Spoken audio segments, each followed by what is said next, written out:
Welcome to another Renegade Tech Tip. Today, we're going to explore a new feature in Google Meet that allows the host to turn on and off certain features in Google Meet. This is useful in academic settings because you can control what the students have access to in terms of Google Meet features.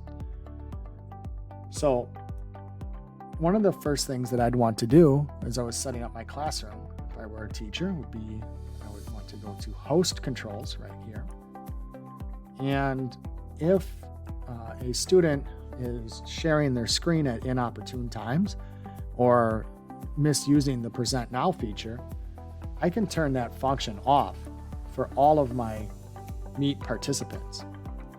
Now, the only person that will be able to present their screen is me, the host.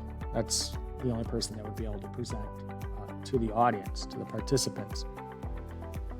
If Google Chat or the chat forum is becoming too much of a sidebar, a distraction, or is being misused, you can prevent students from accessing that as well by turning off the chat feature here. So now these are the two main features that tend to become somewhat of an issue at times, and the participants will no longer have access to them.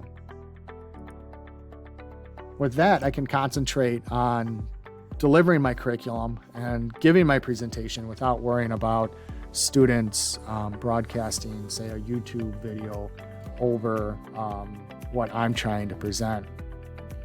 It's also another good idea and a friendly reminder to make sure that as the teacher, you're the last one out of the classroom.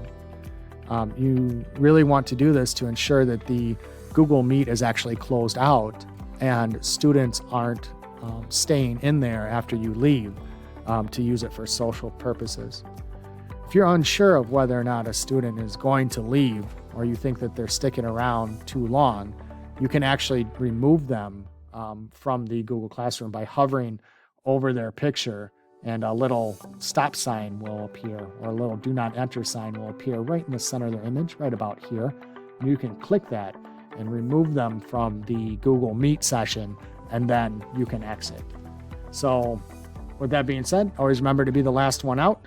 Thank you guys for watching. I hope this helps.